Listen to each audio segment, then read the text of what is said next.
The year 2022 has begun with a bloodbath in the stock markets. The indexes are all in the red, and many popular tech stocks are plunging to new all-time lows. With the markets in such a state of flux, many people are beginning to wonder if the housing market will be next.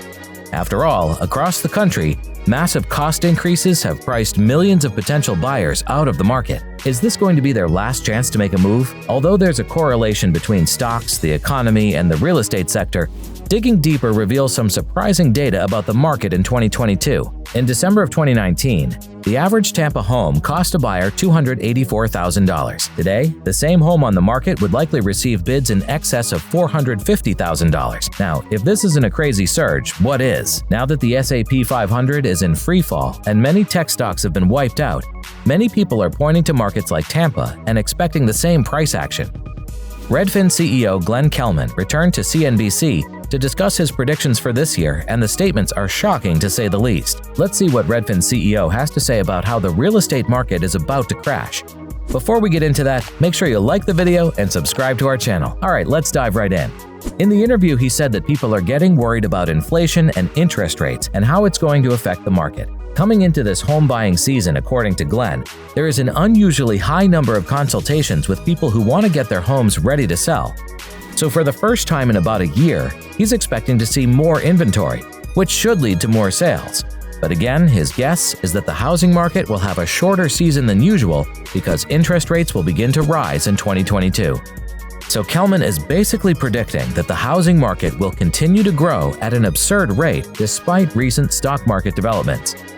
He points out that inventory levels are extremely low. Looking at their company's supply chart, we can see that inventory levels were around 2 million in the winter of 2019, but that number has now dropped to 1 million, nearly half the supply and likely even more demand. We still have a long way to go before society exerts significant political pressure to address this issue.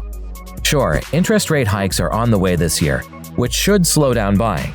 But given the extremely low inventory levels and changing perceptions of what constitutes a good deal, we still might see significant price increases.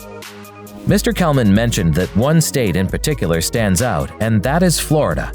Florida has 5 of the top 10 hottest neighborhoods in the country. It's been incredible on both sides of the Gulf and the Atlantic.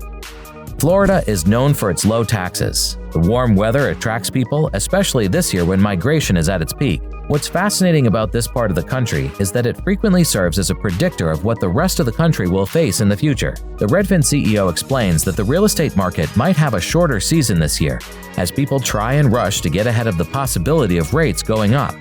But he clearly mentions that he doesn't see anything like 2008 happening again because people who are purchasing homes now are able to do so. Their credit scores are excellent. There isn't likely to be a large number of foreclosures. Instead, what could happen is that if mortgage interest rates rise above 3.5%, we may see a slowing in home buyer demand in the second half of the year. The CEO of RedFin, it appears, does not see this wild market reversing anytime soon. Data on delinquency backs up his claim. Looking at the delinquency rate on single-family residential mortgages, we can see that the numbers are extremely low. Most commercial banks today are authorizing sound loans, and with rates so low compared to historical levels, affordability is much better than you might think when looking at houses solely through the lens of the sticker price.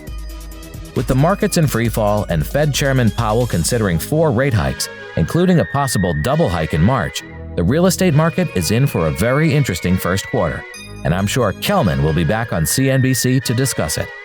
Thank you for watching. Make sure you hit that like and subscribe button. See you in our next video.